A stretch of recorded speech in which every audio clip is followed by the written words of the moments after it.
प्रेम से बोलिए माता रानी की जय, नौ देवी की जय। गुरु भाई बहना, मैं एक नवरात्रि कथा सुनाने जा रही हूँ। इस कथा को पूरा सुनिए और हर जानिए। जय माता रानी। गुरु भाई बहना, एक राज में एक राजा थे और वो राजा बहुत बड़े राजा थे, लेकिन राजा साहब किसी को दान पुण्य कुछ नहीं करते थे। राजा साहब किसी को भी बेकसूरे दो बातें सुना दिया करते थे।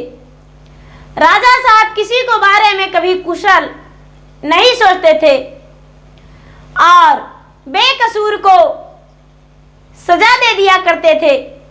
और राजा साहब कोई पूजा पाठ में उन्हें अच्छा नहीं लगता था और ना ही तो पूजा पाठ करते थे और ना ही पूजा पाठ करने देते थे। गुरु भाई बहना, राजा साहब का एक पुत्र था। पुत्र जो था वो बड़ा हो गया और राजा साहब उसको विवाह कर दिए। राजा साहब जो विवाह कर दिए तो उनका जो बहू आई, वो बहू भी पूजा पाठ नहीं करती थी और बड़ी मलिनता के साथ रहती थी। सुबह सुबह बासी बिना झाड़ू लगाए भोजन कर लेती थी, बिना झाड़ू लगाए भोजन बना भी लेती थी, बिना स्नान किए ही भोजन करती थी। कभी उसे ये सब से मतलब ही नहीं था। लेकिन गुरु भाई बहना, समय किसी को अपना नहीं होता है।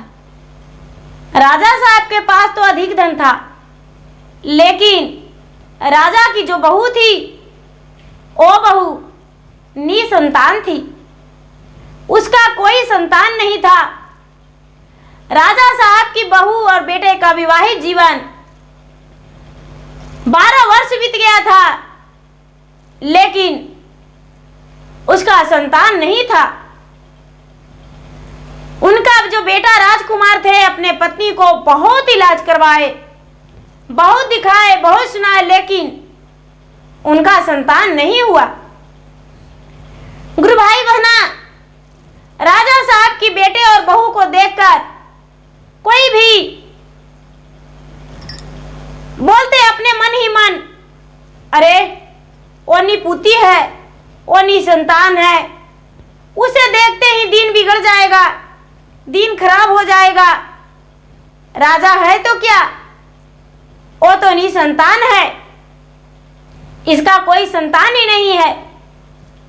राजा की जो बहू थी बड़ी मलिनता के साथ रहती थी, लेकिन किसी को ताना उसे बर्दाश्त नहीं होता था। बहुत रोती थी और बहुत दुखी हो जाती थी, बहुत दुखी हो जाती थी। एक दिन का बात है कि राजा के द्वार पे बहुत सुंदर सुंदर फूल का पौधा था और उनके पड़ोसन के जो थे, पड़ोसन बहुत गरीब थी। वो झोपड़ी लगा के रहती थी और उनके कई बच्चे थे, लेकिन उनका पड़ोसन नवरात्रि व्रत करते थे। नवरात्रि व्रत करते थे और नवरात्रि व्रत करने के लिए वो फूल प्रतिदिन तोड़ कर ले जाया करते थे। एक दिन राजा की बहू ने पूछी, बहन जी, आप प्रतिदिन फूल कहाँ ले जाते हैं? कभी आपका पति ले जाने आते हैं, कभी आपका बच्चे ले जाने आते हैं और बड़े नियम के अनुसार फल तोड़ते हैं, फूल तोड़ते हैं। कहाँ ले जाते हैं बहन जी? थोड़ा सा हमें भी बता दीजिए। क्या आप पूछने में कोई दुख तो नहीं मानिएगा? वो बेचारी पड़ोसन जो थी, वो झोपड़ी लगा कर रहती थी, वो बोली, रानी साहब, मैं नवरात्रि व्रत करती हूँ और मैं बच्चे से ही नवरात्रि व्रत किया करता था। आज भी मैं करती हूँ नवरात्रि व्रत और नवरात्रि व्रत में ही फूल ले जाकर और माता रानी को चढ़ाते हैं और उनकी सेज सजाते हैं फूल से और उनका चरण भी दबाते हैं। और नवरात्रि व्रत में 9 दिन मंदिर में जाकर और हम माता को पूजा करते हैं और 9 दिन पूरा हम माँ दुर्गा के पाठ भी करते हैं और 9 दिन पूरा अन्न नहीं खाते हैं। पूरा 9 दिन हम माता को जोत जलाते हैं और जो जोत जलाते हैं वो उनका भगवान माता रानी उन पे दया करते हैं और उनका घर खुशियों से किलकारियों से गूंजता है। जो ये रानी थी राजा की बहू, वो बोली कि हे बहन जी, क्या आपके साथ हम भी चल सकते हैं नवरात्रि व्रत के कथा सुनने के लिए और भजन सुनने के लिए? वो बोली, देखिए क्या कहूँ, आप तो बड़े घराने के हैं, एक राजा की पत्नी और एक राजा की बहू है, राजा घराने की बेटी भी है, तो भरा मेरे साथ जाइएगा तो क्या आपका अपमानित नहीं होगा? ए बोली, आज तक मैं पूजा पाठ तो नहीं जानता था, लेकिन आज मैं तुम्हारे साथ अवश्य कथा सुनने जाएंगे।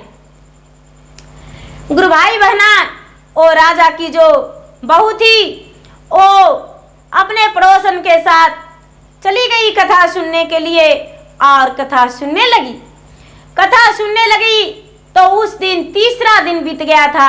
ना तो पहला दिन का सुनी और ना ही तो दूसरा दिन का सुनी, उस दिन तीसरा दिन बीत गया था और वो बेचारी राजा की जो बहू थी वो कथा सुनने लगी।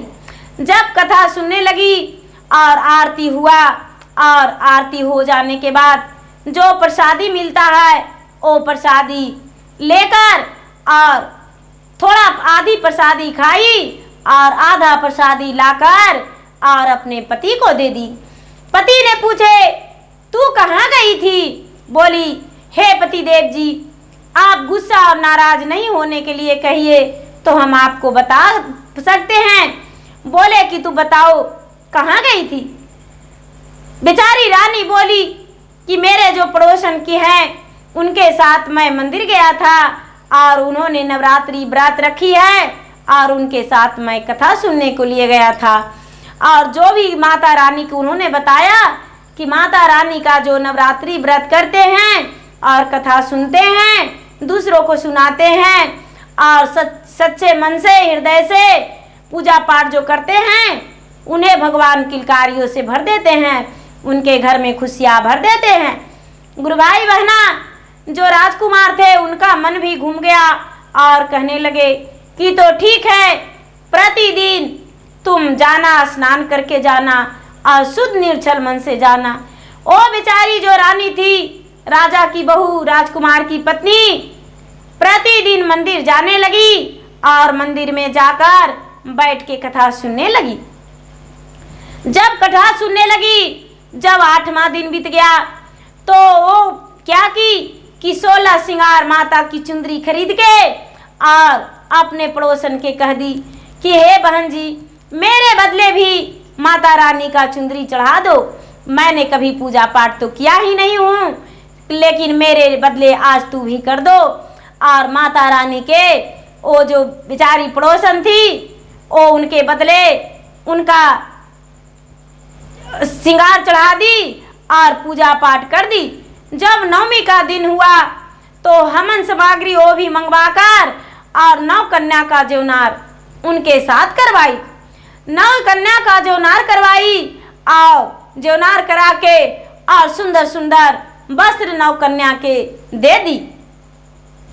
9 कन्या के वस्त्र दे दी। वो जो राजा की पत्नी थी, बहू, राजकुमार की पत्नी, राजा की बहू, 9 कन्या के सुंदर वस्त्र खरीद के दे दी अपनी हाथों से और 9 कन्या के जौनार कराई और उसके बाद घर आई। घर आई कुछ ही दिन के बाद इसे पता चला कि मैं गर्भवती हूँ और मेरा उदर में बच्चा है। अपने पति से ऐसा खबरें सुनाई कि पति देव जी, सचमुच में लोग कहते हैं वो सच है, नवरात्रि व्रत करते हैं उनका आश्रय पूरा होता है और लगता है कि मैं भी माँ बनने वाली हूँ। गुरु भाई बहना, 9वां महीना के बाद और राजा की जो बहू थी, राजकुमार की पत्नी, उनका ओद्र से एक सुंदर कन्या जन्म ली। जब सुंदर कन्या जन्म ली तो राजा और राजा की पत्नी और उनका बेटा और उनकी बहू बड़े खुश हुए और सारा लोग मिलकर नवरात्रि व्रत जो आया, तो नवरात्रि व्रत आने से पहले पूरा घर को साफ सफाई करके और अमावस के दिन पूरा सारा परिवार शुद्ध होकर, और जो नवरात्रि व्रत चढ़ता है उसी दिन शुक्ल पक्ष परिवार के दिन नवरात्रि व्रत के लिए सारा परिवार नवरात्रि रखे और दुर्गा पाठ के शुरू कर दिए और दुर्गा पाठ करवाने लगे। और जब दुर्गा पाठ करवाने लगे तो उनका घर में सुख शांति मिल गया और गुरु भाई बहना धीरे धीरे उनका बहू का कई पुत्र और पुत्री हो गए। उनका घर में बच्चों से घर भर गया, किलकारियां गूंजने लगा और धन धान से आजाद हो गए, खुश हो गए और खुशी रहने लगे। तो गुरु भाई बहना नवरात्रि व्रत माता रानी का पूजा होती है, नव दुर्गा की पूजा होती है। जो नहीं भी नवरात्रि रखते हैं तो मंदिर में जाके जोत जलाते हैं, क्योंकि मंदिर में जोत जलाना चाहिए। नवरात्रि में जो भी नवरात्रि में जोत जलाते हैं उन्हें भगवान उतना ही पुण्य देते हैं। और जोत आवश्यक जलाना चाहिए गाय के घी में। और कितने लोग कहते हैं कि मैं तो नवरात्रि व्रत कर रहा हूँ और मेरा जोत बुझ गया, लेकिन ऐसा कोई दिक्कत नहीं। यदि जोत बुझ भी जाता है तो उसे घी डाल के और फिर से आप जोत जला सकते हैं। तो गुरु भाई बहना मेरा वीडियो अच्छा लगे तो इसे लाइक कीजिए, शेयर कीजिए, सब्सक्राइब कीजिए। और मैं इंस्टाग्राम पे भी हूँ, मैं फेसबुक पे भी हूँ। मेरा इंस्टाग्राम पे और फेसबुक पे फॉलो कीजिए, लाइक कीजिए, शेयर कीजिए। धन्यवाद। जय माता रानी, जय नौ देवी।